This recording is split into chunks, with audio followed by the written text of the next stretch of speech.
자, 다시금 나오신 그 걸음 예수 그리스도의 이름으로 환영합니다. 잘 나오셨습니다. 또 하나님의 말씀이 우리 영혼의 참된 만나가 되어집니다. 나가 만나로서 끝나는 것이 아니라 힘이 되어집니다. 내가 힘들고 어려울 때마다 또 어떠한 삶의 선택을 하여야 할 때마다 우리 주님의 세밀한 음성이 기록된 하나님의 말씀을 통하여서 우리들에게 적용되어지는 은혜가 우리들 가운데 있음에 감사를 드립니다. 그래서 이 시간 한 시간들이 우리 삶에 또 우리 신앙의 여정에 디딤돌이 되는 거예요. 잘 오셨습니다. 시간이 지나면 바로 오늘의 말씀들이 기억나리라. 다시금 이 시간 나오신 여러분들 축복합니다. 자, 오늘 77번째 나무, 벌써 77번째입니다. 249그루의 나무, 창세기로부터 요한계시록까지 우리 심기 원하면서 나아가고 있는 시간입니다. 지금까지 꾸준히 나아오신 그 걸음 축복하며 앞으로도 남은 우리 귀한 시간들 감사하는 마음으로, 사모하는 마음으로 나아오실 때에 진정한 하나님의 능력의 말씀이 우리들 가운데 심겨질 줄로 믿습니다. 자, 77번째 나무 제목이 다 같이 뭡니까? 한번 큰 소리로 읽어봅니다. 다 같이 시작. 그렇습니다. 오늘 함께 다룰 하나님의 말씀은 사무엘상 8장을 통하여서 제사장 제도와 드디어 왕정으로 넘어가는 것을 우리가 경험하게 된다는 거죠. 자, 먼저 우리 좀 짚고 넘어가십시다. 히브리어 메시아의 뜻이 무엇입니까? 예, 기름 부음을 받은 자죠. 헬라어로는 뭐죠? 크리스토스입니다. 다른 거 아니죠. 우리말로 크리스토스가 음역되어서 그리스도예요. 그러므로 우리가 항상 예수 그리스도라는 그 명칭 속에서 예수는 이름이에요. 예수. 마태복음 1장 23절을 통해서 우리가 알고 있는 것은 예수라는 그 이름의 뜻은 저희 죄에서 자기 백성을 구원할 자이심이라. 즉 예수라는 그 이름을 구원할 자라는 이름의 뜻을 가지고 있습니다. 그 예수가 구약 성경책에 보게 되면은 여호수아라는 이름도 사용되어지고요. 조금 작게는 조슈아, 호세아라는 이름으로도 사용되어집니다. 이런 그 부분들이 전부 다 그리스도, 메시아에서 파생되어졌다는 거 기억하시면서, 자, 그런데 이것은 구원자라는 뜻, 그것은 의미론적인 이름의 뜻이지만 정확하게 직접적으로 메시아 크리스토스는 앞서 얘기한 기름 부음 받은 자라는 뜻이에요. 맞죠? 근데 기름 부음을 받는 자 세 직분 뭐가 있죠? 예, 먼저 제사장 먼저 기록할게요. 왕, 그다음요 선지자. 이미 우리 지금 성경 공부 시간을 통해서 잘 얘기하고 있어요. 그래서 제사장, 왕, 선지자 이 세 직분이 바로 기름 부음을 받는 직분이에요. 그리고 그것을 온전히 이 세 모든 직분을 통합적으로 다 이루신 분이 누구라고요? 예수 그리스도라는 겁니다. 이 시각을 가지셔야 돼요. 우리가 역사를 성경의 역사 그리고 우리 인류의 역사들 모든 성경의 구속사를 통해서 바라보는 그 틀을 바라보고 성경을 바라보았을 때 모든 것을 완전히 이루신 분은 예수 그리스도입니다라는 겁니다. 지금 왜 이 시간 이것을 우리가 다루고자 하냐면 지금까지는 무슨 시대였습니까? 사사시대 좋아요. 사사시대를 넘어서 출애굽 광야 만나시대 뭘 다 넘어서요. 사사시대까지 쭉 넘어왔는데 지금까지는 어떤 그럼 정치 제도를 가지고 있었습니까? 쉽게 말해서 예 중심이에요. 제사장 중심이라는 겁니다. 왕 있었습니까? 없었어요. 선지자 있었습니까? 있었습니다. 선지자라는 의미 자체가 여러분들은 잘 아시다시피 하나님의 말씀 음성을 선포하기 때문에 하나님의 말씀이 그 사람에게 임하여지게 되면 성령이 임하여서 하나님의 영이 붙들림 받아 얘기하는 것은 이미 그전에도 있어요. 그리고 시대를 초월하여 모두 있어요. 하지만 선지자라는 이 직분적인 의미가 시작되는 것은 이제부터 어떻게 된다는 거예요. 오늘 이 사무엘상 8장 이후로부터 이제 왕이 세워지는 이 시점으로부터 확실하게 나뉘어진다는 겁니다. 왕과 제사장, 왕과 선지자가. 그러면서 이렇게 세 직분이 바로 이 시점 사무엘을 기점으로 하여서 오늘 사무엘상 8장을 기점으로 하여서 나뉘어지는구나라는 성경의 이 백그라운드를 가지시면 성경을 이해하시는데 도움이 되실 것입니다. 자, 그러므로 여러분들 이 사무엘이라는 인물은 독특한 인물이에요. 사무엘은 마지막 뭐죠? 마지막 사사예요. 그리고 제사장이었어요. 맞죠? 엘리 제사장 이 직분도 가지고 있었어요. 그럼 뭐죠? 이제는 왕을 세우게 되죠. 사울왕 세우죠. 다윗왕까지 이대왕까지 세우는 자리에 들어가죠. 그것은 어떠한 직분을 갖고요? 맞죠? 선지자의 선포가 있어야 되는 거예요. 독특해요. 사무엘은 사사, 제사장, 선지자의 계보를 잇는 유일한 사람이었다라는 것을 기억하셨으면 좋겠어요. 첫 번째. 그러면서 사무엘이 이러한 사람이었구나라는 것을 살펴보았으면 좋겠습니다. 그래서 오늘 제목이 사무엘상 8장 제사장 제도와 왕정 제도라는 것입니다. 자, 마음을 한번 열어볼까요? 자, 여러분이 이미 가장 좋은 것을 가지고 있었음에도 불구하고 그 사실을 미처 깨닫지 못하고 불평하면서 다른 것들에 관심을 가져본 적이 있으십니까? 많죠?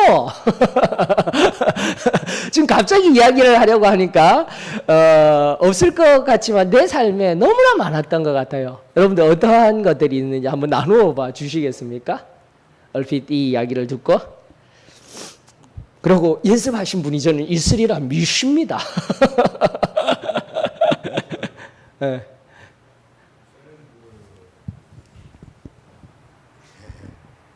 좀 무서운 얘기 같지만은요, 나 자신에 대해서 어떻게 바꿀 수가 없는 사람이지 않습니까? 나 자신. 내가 그 누구에게 자신을 뭘 거울을 보면서 감사해라고 그런 이야기를 했던 적이 있거든요. 남한테는 그러면서 나는 나에 대해서 왜 감사를 하지 못하는가 그러면서 저도 감사하기 시작했습니다. 거울을 보면서. 그랬을 때 내가 가장 하나님이 주신 귀한 자라는 걸 생각했습니다. 아멘. 예. 우리 그 출애굽기 19장 제가 그 설교할 때마다 한 번씩 언급하죠. 출애굽기 19장은 시내산 앞에서 출애굽한 백성들, 하나님의 구원받은 자들을 하나님의 말씀 앞에 세우잖아요. 시내산 앞에 세웠을 때 그때 하나님이 뭐라고 합니까? 너희들은 나의 소유라는 것. 그 소유라는 것은 세상에서 가장 귀한 보물이라는 거 꼭 기억하셨으면 좋겠습니다. 맞습니다. 여러분들 한 사람 한 사람이요. 세상 어떠한 것보다 바꿀 수 없는 보배로운 가치가 있다는 것을 꼭 기억할 수 있기를 원합니다. 그래서 인터넷 뒤져보면요. 지금 나와 있는 그 보석 있죠. 보석의 가장 귀한 가치가 888억이라고요. 뭐 또 더 올라서 얼마가 됐는지 몰라도 나는 그것보다 더 귀한 존재야라고 항상 그렇게 생각하신다라면 나는 내가 가장 귀중한 존재이구나라는 자존감, 자만심을 가지라는 것이 아니라 자기 자신을 하나님 앞에서 사랑하며 자존감을 가질 수 있는 저와 여러분들이 되었으면 좋겠습니다. 하나님의 자녀로서의. 또요. 혹시 많은 좋은 것들을 가지고 있는데 미처 깨닫지 못하고 불평했던 적이 있다라면,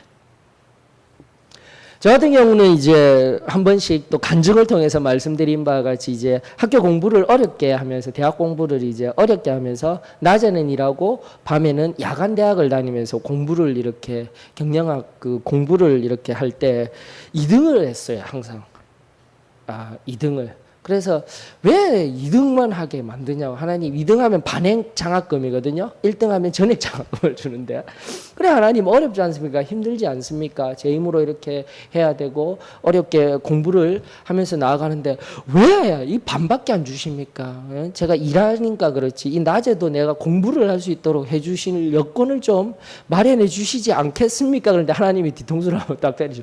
야 인마 너 반액 장학금도 받지? 낮에 열심히 일해가 돈도 벌지. 뭘 더 바래? 1등한 그 사람은 전액 장학금만 받고 끝나는 거 아닙니까?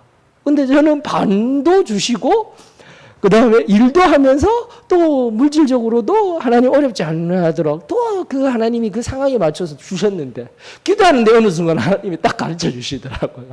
그 인간이 어리석구나. 내가 참 어리석구나. 하나님 죄송해요.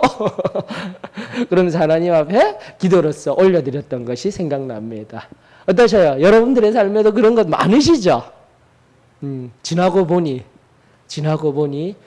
뭐 여러 가지 우리 삶의 정황 속에서 나에게 준 것들 너무나도 감사한 것들인데 우리가 때로는 그것을 잊고 더 좋은 것 더 하다 보니까 불평불만하는 삶을 살아가고 있습니다. 기억하십시다. 우리에게는 어떠한 능력이 있습니까? 빌립보서 4장 12절 13절 말씀 알고 계시죠? 13절 말씀만 저는 외우라고 절대 얘기 안 합니다. 맞죠? 다시금 강조합니다. 내게 능력 주시는 자 안에서 내가 모든 것을 할 수 있느니라. 그러다 보니까 막 내가 하는 일이 다 옳다 하는데 그게 아니라 그 결과를 이끌어내기 위한 이유가 있었죠. if 조건절이 있었죠. 뭐였죠? 11, 12절에 보게 되면은 내가 부유한 자리에 있더라도 가난한 자리에 있더라도 어떠한 뭐든 무슨 능력을요? 자족의 비밀을 깨달았다. 그러면서 내게 능력 주시는 자 안에서 내가 모든 것을 할 수 있느니라. 이 말씀의 비밀은 내가 어떠한 상황 가운데 처한다 할지라도 나에게 물질적으로 내게 주어진 이 모든 것에 뭐 한다고요? 감사하고 자족하며 감사합니다 라는 그 비밀을 깨달았다라는 거예요. 그렇기 때문에 하나님의 말씀을 우리가 항상 깊고 넓게 살피면서 하나님의 측량할 수 없는 그 깊이와 넓이와 높이에까지 자라나아가서 하나님 앞에 그 순전한 평안과 기쁨들을 누리며 살아가기를 원합니다. 결론적으로 바로 여러분들 지금 이 상황 속에 늘 감사의 거리들을 찾으셔요. 그렇게 감사함으로 나아갈 때에 우리 하나님이 당장 부족하고 연약한 것들 하나님께서 서서히 채우시며 일으켜주시며 새롭게 일하여 주실 줄로 믿습니다. 그 믿음으로 오늘을 이겨내십시다. 자, 그런데 바로 오늘 본문 속에 오늘 말씀 읽을 우리 통독할 본문 속에 이스라엘이 그러지 못했던 거예요. 감사하지 못하고 자족하지 못하고 참으로 살아계셨던 진정한 왕 여호와 하나님을 바라보지 못하고 인간 왕을 요구하는 장면, 그 속에서 우리가 또다시 하나님 말씀의 진리를 깨닫는 은혜가 있기를 원합니다. 자, 사무엘상 8장 우리 다 같이 한 목소리로 읽으면서 나아갑니다. 사무엘상 8장 구약 418페이지입니다. 사무엘상 8장 읽습니다. 사무엘이 늙음에 그의 아들들을 이스라엘 사사로 삼으니 장자의 이름은 요엘이요 차자의 이름은 아비야라. 그들이 브엘세바에서 사사가 되니라. 그의 아들들이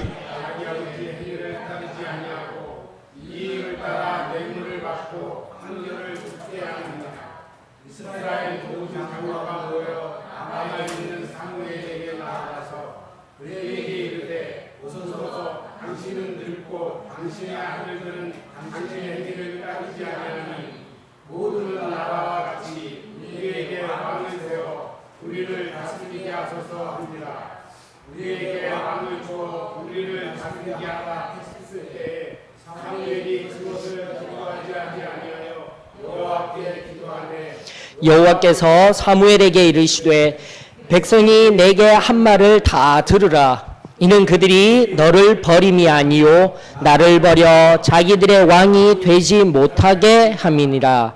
내가 그들을 애굽에서 인도하여 낸 날부터 오늘까지 그들이 모든 행사로 나를 버리고 다른 신들을 섬김같이 내게도 그리하는도다.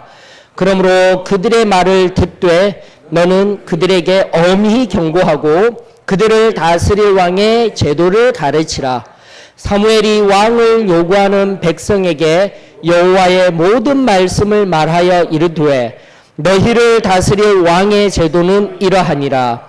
그가 너희 아들들을 데려다가 그의 병거와 말을 어거하게 하리니 그들이 그 병거 앞에서 달릴 것이며 그가 또 너희의 아들들을 1000부장과 50부장을 삼을 것이며 자기 밭을 갈게 하고 자기 추수를 하게 할 것이며 자기 무기와 병거의 장비도 만들게 할 것이며 그가 또 너희의 딸들을 데려다가 향료 만드는 자와 요리하는 자와 떡 굽는 자로 삼을 것이며 그가 또 너희의 밭과 포도원과 감람원에서 제일 좋은 것을 가져다가 자기의 신하들에게 줄 것이며 그가 또 너희의 곡식과 포도원 소산의 11조를 거두어 자기의 관리와 신하에게 줄 것이며 그가 또 너희의 노비와 가장 아름다운 소년과 나귀들을 끌어다가 자기 일을 시킬 것이며 너희의 양떼의 10분의 1을 거두어 가리니 너희가 그의 종이 될 것이라. 그날에 너희는 너희가 택한 왕으로 말미암아 부르짖되 그날에 여호와께서 너희에게 응답하지 아니하시리라 하니 백성이 사무엘의 말 듣기를 거절하여 이르되 아니로소이다. 우리도 우리 왕이 있어야 하리니 우리도 다른 나라들 같이 되어 우리의 왕이 우리를 다스리며 우리 앞에 나가서 우리의 싸움을 싸워야 할 것이니이다 하는지라. 사무엘이 백성의 말을 다 듣고 여호와께 아뢰매 여호와께서 사무엘에게 이르시되 그들의 말을 들어 왕을 세우라 하시니 사무엘이 이스라엘 사람들에게 이르되 너희는 각기 성읍으로 돌아가라 하니라. 아멘. 자, 또 말씀 속에서 아 하고 깨달은 것이나 아 이건 뭐죠 하는 것이 있으면 말씀해 주셔요.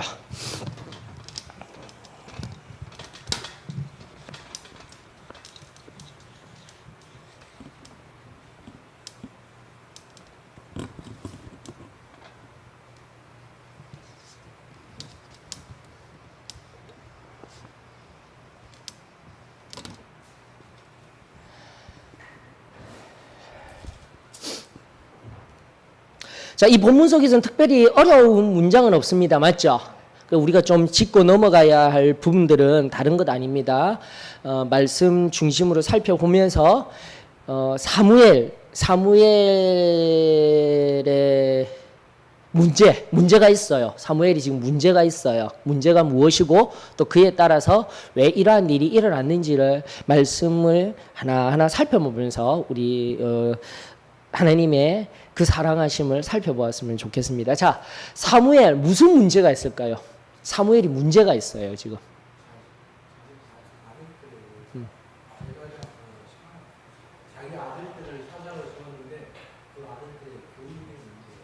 교육의 문제가 있었습니다.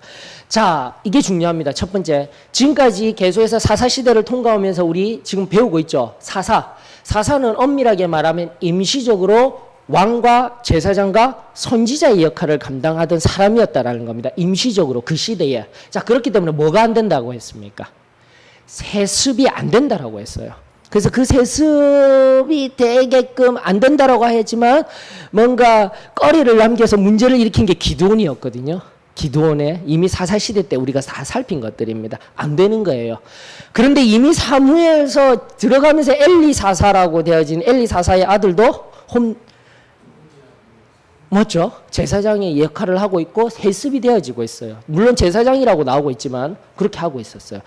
근데 사무엘도 어떻게 하고 있습니까? 잘 보셔요. 성경은 뭐라고 이야기하고 있냐면은 사무엘 지금 8장 1절에 사무엘이 늙음에 그의 아들들을 이스라엘의 사사로 삼은이에요. 여러분들 사사는 누가 세우신 거예요? 이게 핵심이에요. 사사 시대를 보게 되면 이스라엘의 그 지파에 문제가 있었을 때 하나님께서 그 부르짖음을 들으시고 사사를 세워주셨는데 이거는 이제 큰일 난 거예요. 어느 순간 시대의 흐름 속에서 한 350여 년의 시대의 흐름이죠. 그 흐름 속에서 하나님의 뜻과는 전혀 다른 제도가 생겨났던 거예요. 인간적인 제도가. 이게 핵심입니다. 여러분들이 지금 이 오늘 성경을 읽어봐야 할 부분들이에요. 여러분들 엄밀히 말하면 왕정제도가 나쁜 건 아니에요. 다윗 지금 계속해서 우리 사무엘 하서 묵상하고 있거든요. 사무엘아 한번 어제 묵상한 것 중에 8장에 제 마음을 와닿게 한 것들이 있었는데 일단은 말씀 그거 올려드리는 것에는 제가 나타내지를 못해서요. 우리 사무엘아 8장 한번 가보십시다. 동일한 말씀인데요. 사무엘아 8장에 보게 되면은요. 하나님께서 다윗을 통하여서 주변 열국들을 다 다스리게 하는 장면이 나오고 있어요. 그러면서요, 그 정복 전쟁, 여호와 하나님을 신뢰함으로 이기는 그 정복 전쟁 후에 무슨 이야기가 나오고 있냐면, 여러분들, 다윗이 15절 보십시다. 사무엘하 8장 15절 동그라미 쳐서 보셔요. 다윗이 온 이스라엘을 다스려 다윗이 모든 백성에게 뭐라고요? 정의와 공의를 행할세. 여러분들 이거예요. 하나님은 인간에게요. 죄 지은 인간에게 구약이 아주 중요한 것입니다. 이걸 반드시 아셔야 돼요. 제가 계속해서 성경을 통해서 지금 성경 공부 시간에 말해요. 구약 속에 등장하는 하나님이 인간에게 주는 두 가지 중요한 게 뭐라고 했죠? 긍휼과 맞죠? 자비라는 겁니다.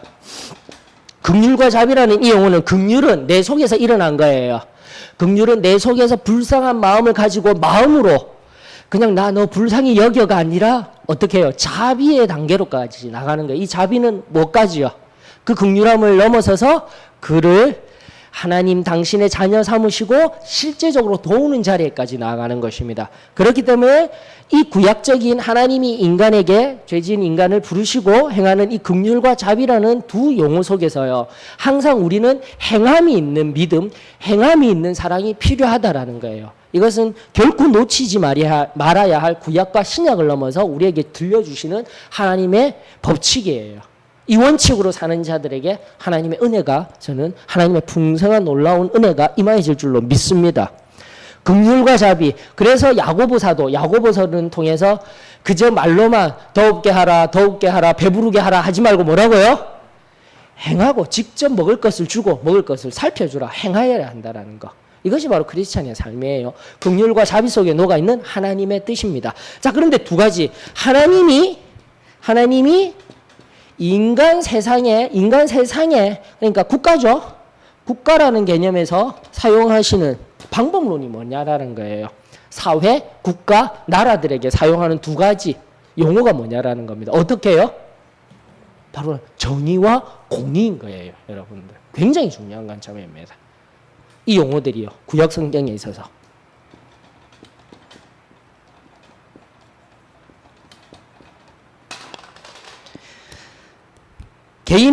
각 개인에게는 긍휼과 자비의 하나님이셔요. 구약 성경 속에서. 그 구약 성경에 보면은 막 죄 지으면은 저주받아서 죽게 만드는 아주 완악한 하나님, 신 이런 식으로 믿지 아니하는 사람이 많은 얘기를 하죠. 아니에요.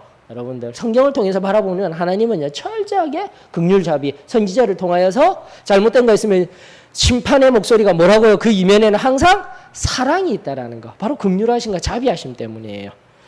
그리고 나라와 사회에게는 항상 무엇이 필요하다라고요? 정의와 공의. 근데 정의와 공의가 같은 말 아닌가요? 어때요? 정의와 공의.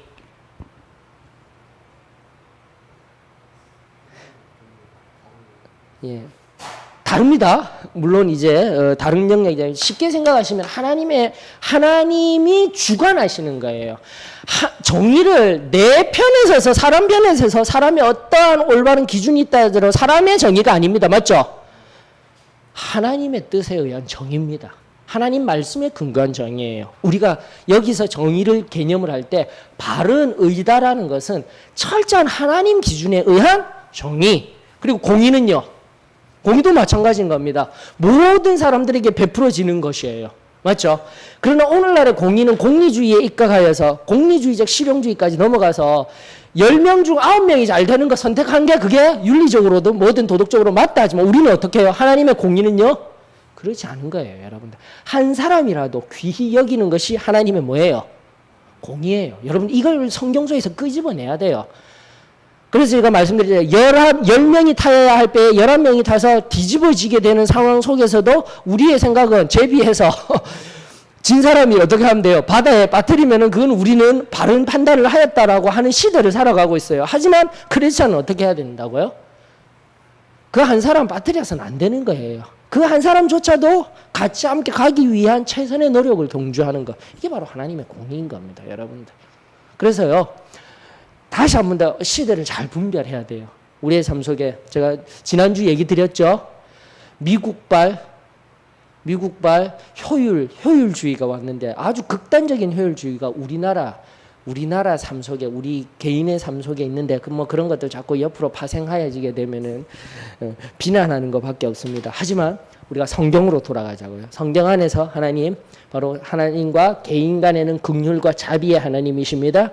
하나님과 국가, 사회적인 개념에서는 항상 정의와 공의로 하나님이 행하시기를 원하시며 또 누구를 통하여서요? 사람을 통하여서 다윗을 통하여서 8장 사무엘하 8장 15절에 어떻게 했다고요? 백성을 통하여서요? 정의와 공의가 행해졌다라는 거예요. 그러므로 이제 사무엘상 8장 우리 지금 본문으로 돌아와서 왕정제도가 나쁜 겁니까?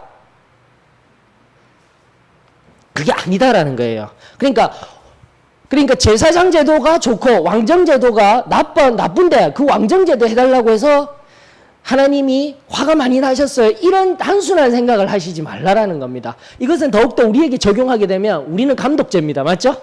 감독제가 있어요. 또 장로교회 가게 되면 무슨 제도요? 장로제.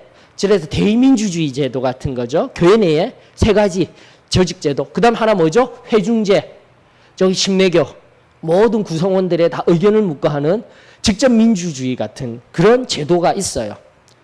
그러나 감독제가 나쁘다, 장로제가 나쁘다, 회중제가 나쁘다 이런 개념이 아니라 뭐죠?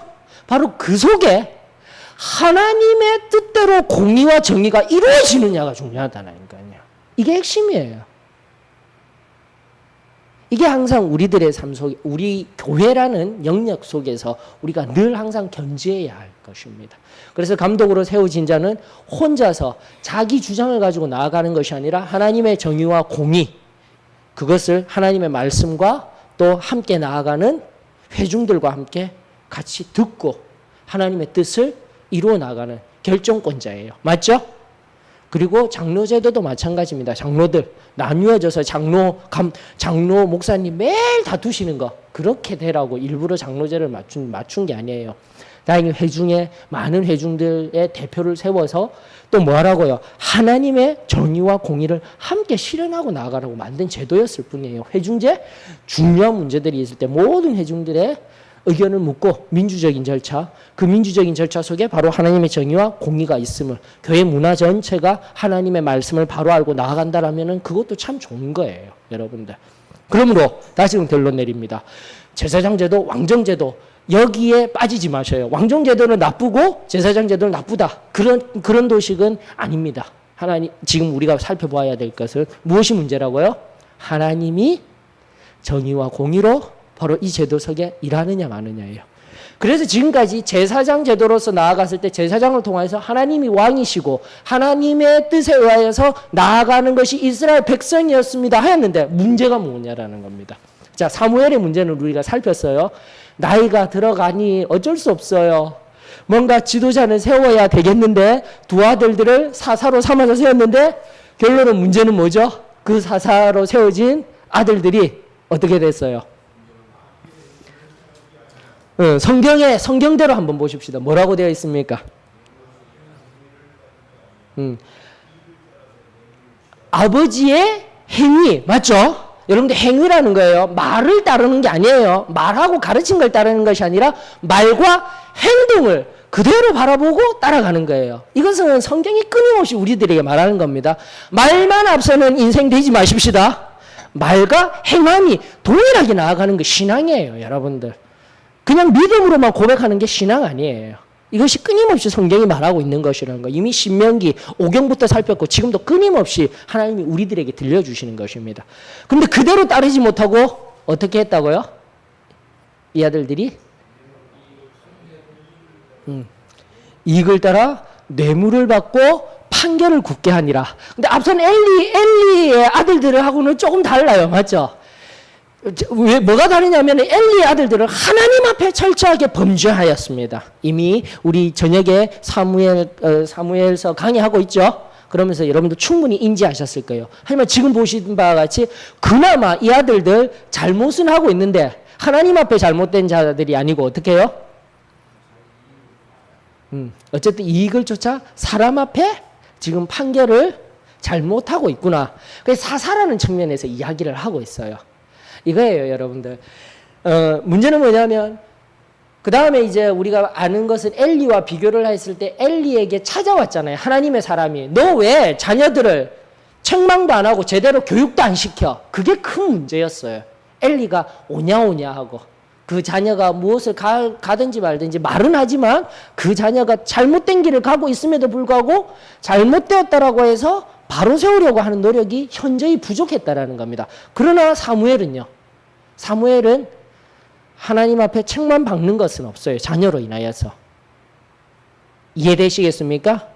그 부분을 이해하면서 그럼에도 불구하고 아무리 가르치려고 해도 내 마음과 같이는 안 되더라. 여러분 자녀 문제만큼은요 우리가 확답하면 안 돼요. 저도 마찬가지입니다. 우리 자녀들이 이제 겨우 몇 살입니까? 10살? 12살인가 제가 자녀. 이거 큰일 났네. 자죠? 아빠가 우리의 나이도 모르셨어. 그래 지금은 손안에 맞죠? 자녀예요. 이제 금세 자랍니다. 우리 민진이 이제 얼마 안 남은 것 같아요. 중2 얼마 안 남았어요. 2년만 있으면 이제 2년 3년이면 중2 중3이 되면은 어떤 괴물이 되어질지 몰라요. 마음의 준비를 하고 있습니다. 이거예요. 내 손안의 자녀들 내가 말 잘 듣고 한다 하지만 우리 자녀들 성경에 보게 되면 다윗도 마찬가지였고 우리가 지혜를 가져야 돼요.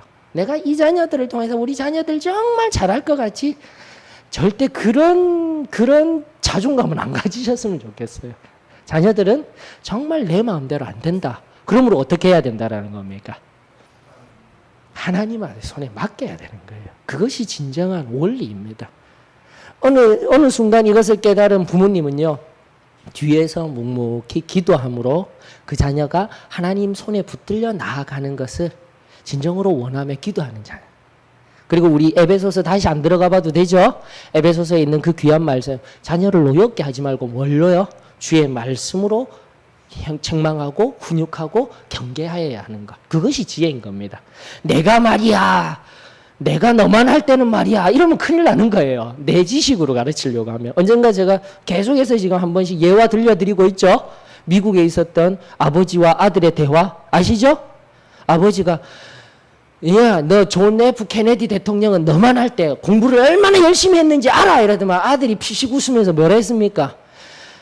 존 F 케네디 대통령 아버지 때는요 대통령하고 있었어요. 이게 우리들의 자녀들이에요, 여러분들. 그렇기 때문에 내가 말이야 이러고 하게 되면 그때로부터요 우리 자녀들은요 이 요즘 시대는 안 들어요. 자, 지혜를 가지십시다. 하나님 앞에 맡겨드리고 하나님이 행할 수 있도록. 그리고 내 자녀들 절대 내가 마음대로 할 수 없습니다.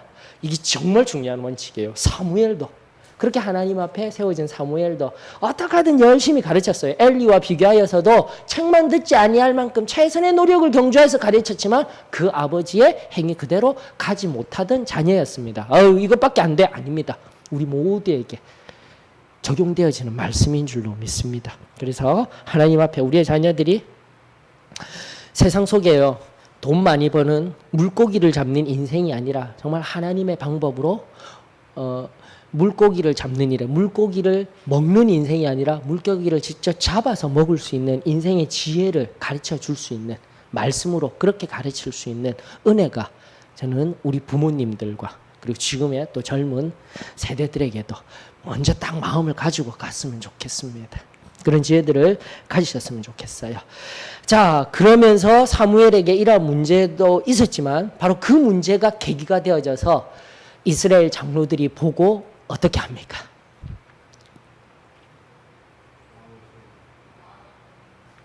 (5절) 한번 보셔요. 자, 이제 이스라엘 장로들이 나와서 (5절) 한번 누가 큰 소리로 읽어보여 주셔요.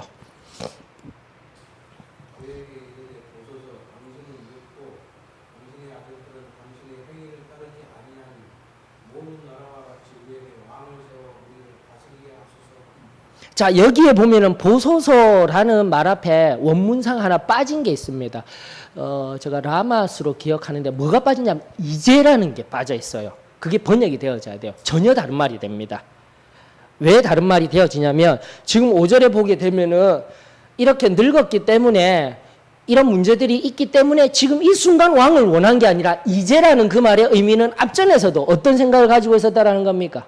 끊임없이 인간왕이 필요한데 우리들에게 늘 인간왕이 필요한데 바로 이 시점 속에 바로 사무엘 지도자의 어려움이 있게 되다 보니까 이제 때가 되었어. 이게 바로 사무엘 이스라엘의 모습이었다라는 거예요. 여러분들 이제 자 이것을 계기로 하여서 이제 왕을 선택하자라고 하였던 겁니다. 이것이 우리 이스라엘의 마음뿐만이 아니라 오늘날 우리들의 마음일 거예요. 오늘날 내가 원하지 아니하는 방법, 내가 원하지 아니하는 방향, 내가 원치 아니하는 공동체의 모습들 그것을 늘 마음에 품고 있다가 어느 계기만 되어지게 되면은 문제가 그 문제를 통하여서 말을 하게 되죠. 우리 민수기를 통하여서요. 이미 앞전 세대에 모세의 시대 때도 이러한 일이 있었다는 거 알고 계시죠? 맞죠? 무슨 일이 있었습니까? 민수기 10장입니까? 11장? 무슨 일이 있었죠? 모세가 구스 여인을 취한 사건. 기억나시죠? 아, 맞아 하면서 생각이 나실 겁니다. 민수기 12장에 있네요. 민수기 12장에 보니까 모세가 구스 여자를 취하였더니 그 구스 여자를 취함으로 아론과 미리암이 모세를 비방하니라가 1절이에요. 그런데 2절에서 확 바뀌었다고 했죠. 기억나시죠? 어떻게 바뀌었습니까? 그들이 이르되 여호와께서 모세만 말씀하셨느냐 이러면서 나오는 거예요. 구스 여인을 취한 거는 아무것도 아니에요. 맞죠? 아무것도 아니고 뭐라는 거예요? 모세 너만 지도자냐? 우리도 지도자야. 이걸 평소에 가지고 있던 것을 그 한 사건을 통해서 끄집어 올리는 거예요. 이게 우리 사람들이라는 겁니다. 끊임없는 우리 속에 있는 영향력을 가지고자 하는 것들. 여러분들 그러면서 지금 사무엘상 8장에 있는 내용도 마찬가지입니다. 이 이스라엘 장로들은 항상 무엇을 원하고 있었다라는 거예요? 왕, 주변 나라들, 지금 8장에서 이야기하는 주변 나라들 뭐 옆에 뭡니까 또 이렇게 블레셋이라든지 주변 나라들 다 왕을 통해서 저렇게 잘 싸우고 잘 돼가고 있구나. 우리 그대로 해야 돼. 우리한테 적용할 수 있겠죠? 세상적인 방법, 목사님, 우리 조금만 우리의 기준을 낮추어요.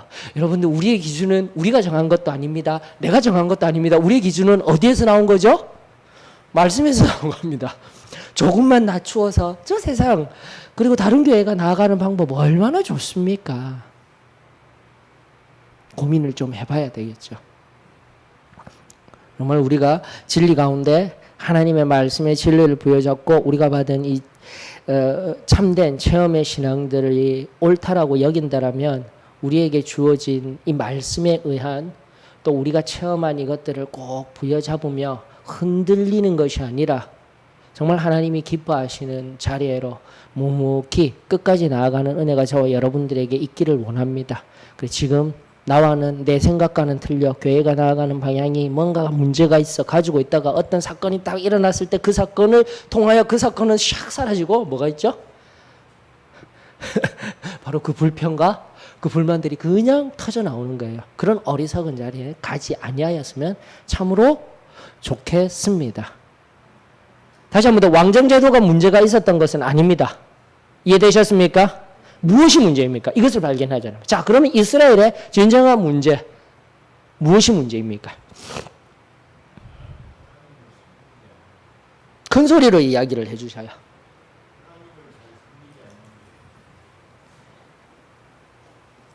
하나님을 잘 섬기지 아니하는 것. 또요.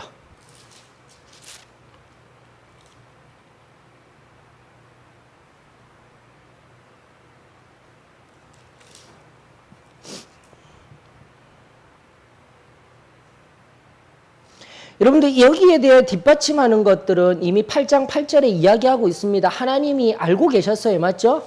이미 사사시대도 알고 있었죠. 끊임없이 하나님을 앞에 죄짓고 맞죠? 범죄하는 거. 8장 8절이 압축해서 이야기를 해요. 애굽에서 건져 날로부터 뭐 어떻게 하고 있어요? 끊임없이 다른 신들을 섬기고 오늘날까지 그들이 내게서 이런 모습들을 하고 있다. 하나님은 이미 알고 계셨어요. 자, 근데 이 백성들 무엇이 문제라는 겁니까? 19절로부터 22절 하반절에 있는 말씀들 한번 그 속에서 한번 답을 찾아보셔요. 자꾸 성경 속에서 답을 찾아야 됩니다. 내가 오랜 신앙생활을 하였기 때문에 내가 어느 정도 답을 가지고 있어. 절대 그렇지 않더라고요. 성경 속에서 성경이 말하는 답을 늘 가지고 계셔야 합니다. 그리고 내가 관념 속에서 잘못하는 것이 있다면 바로 깨트리고 고쳐나가야 됩니다. 말씀 앞에서. 뭐죠?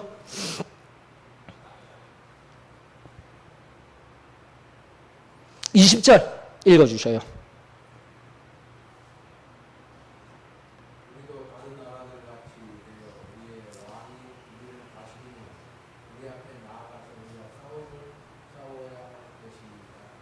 자, 보셔요. 무엇이 문제라는 겁니까? 20절이 맞는 말씀입니까?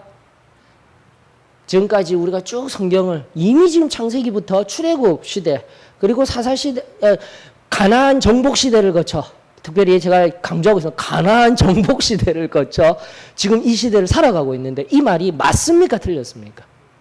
철저하게 틀린 거예요, 여러분들.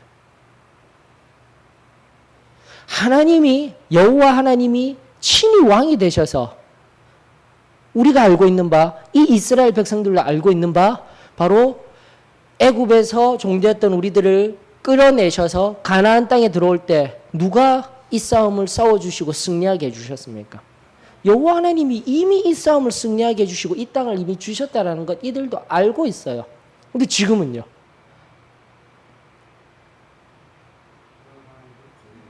그렇죠. 왜 이런 일이 일어나고 있는 것일까요?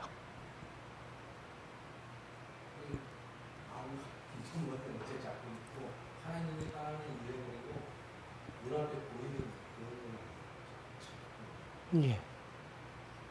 여러분들 어떠셔요? 지금 우리가 지난주에 미스바 세대 하면서 무슨 놀라운 일을 경험하고 막 그전까지 안 거슬러 올라가야 돼요. 요 앞전에 지금 있었던 일만 봐도 무슨 일이 있었어요, 여러분들. 회개운동 있고 회개운동 전에 무슨 일이 있었어요? 블레셋가에 7절 이미 7장 10절 11절 우리 지난주에 배웠던 겁니다.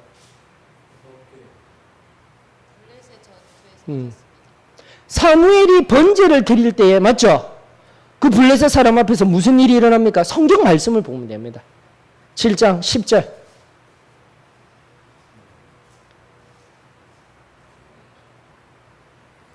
사무엘이 번제를 드릴 때에 블레셋 사람이 이스라엘과 싸우려고 가까이 오매 그날에 여호와께서 블레셋 사람에게 큰 우레를 바라며 하나님이 대신 싸워주시고 하나님의 승리를 멀리 안 가도 된다니까요. 가나안 정복 정제까지 안 가도 된다니까요. 방금 전에 미스바 회개운동 끊임없이 하고 막 부흥회 열어가지고 은혜 다 받은 백성들이 이러고 있다니까요. 여러분들 이걸 자꾸 아셔야 되는 거예요. 앞서도 말씀드렸습니다. 8장 1절에 사무엘이 늙었다 했죠. 우리는 사무엘이 기름 붓고 사무엘이 놀라운 일만 했다 했지만은 사무엘이 끊임없이 지금 평생 동안 한 일은 무엇이라고 했습니까? 20년 동안 하나님의 말씀 가르치는 것. 사무엘의 삶은요. 사무엘이 어린 날로부터 하나님의 음성을 듣고 결국 한 것은 사무엘이 미스바에서 라마에서 베델에서 길갈에서 이 네 곳을 중심으로 에브라임 산지 중심으로 하나님의 말씀 운동을 한 것을 20년 동안 하였을 때 이 승리가 주어지게 되더라니까요. 근데 그 승리를 경험한 이 이스라엘 백성들이 바로 8장에서 이렇게 요구를 하고 있는 거라니까요. 미스바의 회개 운동을 하였다라는 것. 이럼에도 불구하고 문제가 뭡니까? 이스라엘에게 있어서.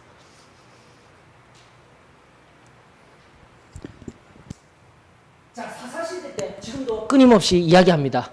사사시대와 지금 사무엘은 끊지 마셔요. 맞죠? 제가 지금 누차 강조하고 있습니다. 우리가 사사시대를 통하면서 우리 인생의 우상이 될 수 있는 가장 두려운 것이 뭐라고 세계 지금 얘기를 드리고 있었습니까? 편안함과 두려움과 큰 소리로. 편안함과 두려움.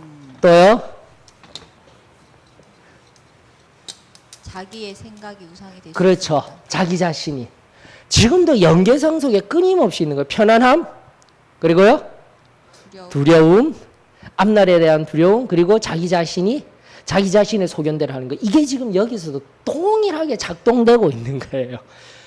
은혜를 받았다 할지라도 하나님의 말씀을 알고 있다 할지라도 지금도 마찬가지잖아요. 여러분들 하나님의 말씀 끊임없이 들으면서 하나님의 말씀이 선포된 거 듣고 있어요.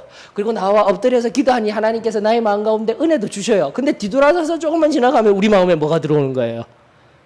또다시 좀 더 편안해야 돼지고 내가 그냥 막 싸우고 눈에 보이는 좀 그런 왕이 있었으면 얼마나 좋을까? 편안한 거. 그리고 앞으로 또 적국들이 이렇게 있는데 두려움들이 또 몰려오는 거예요. 또요.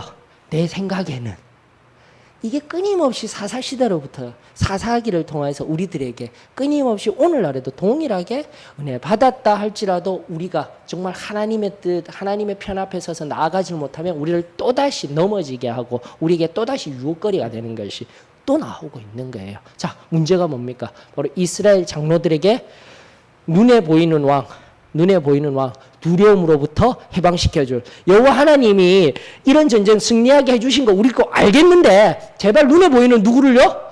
사람 왕 좀 세워달라는 거예요. 왕 좀 세워달라는 거예요. 그래 그 왕이 우리에게 평화를 줄 수 있도록 해주십시오 하는데 8장에 왕이 생기면 편합니까? 안 편합니까? 안 편하다라고 가르쳐줘도 뭐라고 하는 거예요? 그래도 왕, 내 생각으로 나가는 거예요. 이게 지금 세 가지가 정확하게 작동하고 있는 겁니다. 그런데 하나님이 그냥 말씀을 주신 게 아니라니까요. 지금도 저와 끊임없이 부족한 종이지만 끊임없이 하나님 말씀을 통해서 우리들에게 우리의 지금의 삶에도 끊임없이 우리를 유혹하는 기제는 바로 편안함. 여러분들 내가 편안하기 때문에 여기 나와서 하나님의 말씀 듣고 졸린데 피곤한데 여기 나오는 것보다 뭐가 편안하죠? 집에 가서 누워서 테레비 보고 그렇게 쉬는 게 육신의 편안함이잖아요. 우리가 예배 시간인데도 불구하고 안타깝게도 우리의 모습이에요. 그 편안함에 젖어 있어요. 깨우신 여러분들 위해 하나님의 은혜가 흘러넘치길 축원합니다. 편안함 깨트려야 돼요. 반드시 깨트려야 돼요. 그 다음 뭐라고요? 두려움이에요. 바로 이 두려움. 앞날에 대한 두려움. 특히나 오늘날의 시대에 워낙 다양한 요인들이 다양한 삶의 상황들이 우리를 두렵게 하고 하나님보다 물질적인 것, 세상적인 성공 바라보게 할 때에 결국은 하나님의 말씀의 기준들을 말씀을 배우고 미스바의 회개운동 앞에 우리 본문 속에 내은 것 같이 은혜도 충분히 받고 하나님 앞에 다시 돌아가겠습니다 했는데도 불구하고 사무엘상 8장이 우리들이 들려주는 것은 동일하게 또다시 반복되어지는 사사기의 이 어둠의 그늘이 싹 또 올라와야 되는 거예요. 이게 우리 인생들의 모습이라는 거죠. 근데 우리 하나님은 어떻게 하시죠?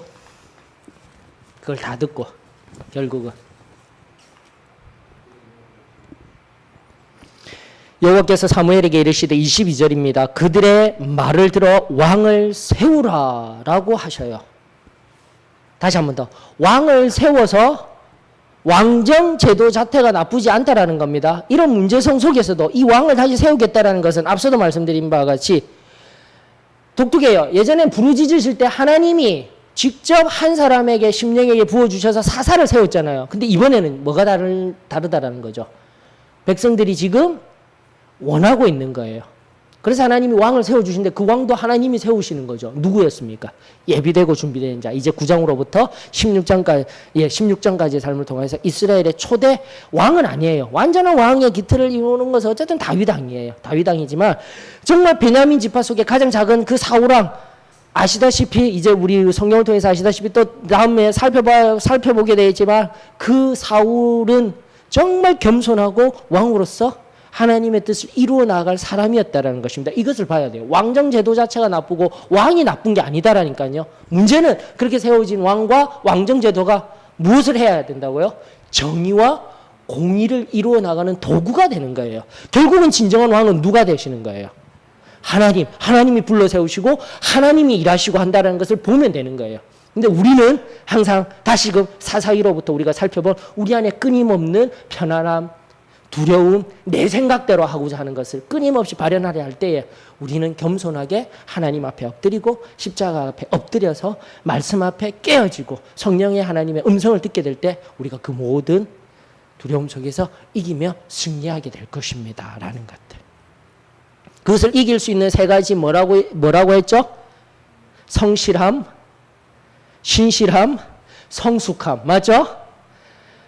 순간 막 은혜 받았다고 그때만 막 기뻐가지고 불 끓듯이 일어나서 뭔가 하는 인생이 아니라 끊임없이 성실하게 신실하게 성숙함으로 나아가는 은혜가 있어야 된다는 거예요. 오늘날에 그 은혜가 사사기서를 통해서 지금까지도 우리들에게 들려주시는 하나님을 향한 우리 신앙의 모습이 되어지기를 주 예수 그리스도의 이름으로 축원합니다. 어떠세요? 오늘 괜찮으시죠? 다시 한 번 더 제사장 제도, 왕의 제도, 왕정 자체가 나쁘지 않다. 무엇이 문제냐? 하나님을 진정한 나의 왕으로 섬기고 어떠한 제도든 상관없어요. 그 제도 속에 하나님을 섬기면 나아가느냐 안 나가느냐의 문제였지. 이미 살펴본 바와 같이 하나님의 마음에 합당한 다윗은 어떻게 했다고요? 정의와 공의로 사무엘하 8장 15절을 통해서 우리 말씀을 통해서 알고 있다라는 거예요. 제도 자체가 나쁜 것이 아니라 그 제도 속에서 그 모든 것을 이끌어 나가는 하나님, 다시금 하나님이 중심이 되어져야 한다. 이 신앙 가운데로 나가야 합니다라는 것을 우리가 다시금 기억하여 보았습니다. 메시지가 참 좋아요. 우리 메시지 부분 한번 마음끝을 헤아려 정명훈 형제가 큰 소리로 한번 읽어봐 주셔요. 마지막. 이스라엘 백성들을 사랑하시는 하나님, 그 하나님께서 오늘 우리도 그처럼 끝없이 품어주시고 사랑하신다. 그런데 우리는 마치 이스라엘 백성들처럼 이것저것을 요구하며 하나님께 엉뚱한 때를 쓰고 있지는 않은지 모르겠다. 좀 더 성숙한 그리스도인이 되어야 한다. 하나님의 마음을 시원하게 하고 흡족하게 하는 이들이 되어야지. 하나님이 어쩔 수 없이 못 이기는 마음으로 우리의 기도를 들어주시곤 해서야 되겠는가? 아멘이죠. 그러니까 어린아이 신앙으로 그래 알겠다 내 아들아 내 딸아 아직 좀 클려면 멀었네 이러면서 들어주시는 기도가 아니라 정말 하나님의 마음에 합당한 기도들, 오늘 사무엘상 8장을 통해서 우리들에게 들려주시는 또 말씀의 진리들 우리 삶에 온전히 적용하며 또다시 세상 가운데 승리하며 나아가는 저와 여러분들이 되어지기를 축원합니다. 자, 기도하고 마칩니다.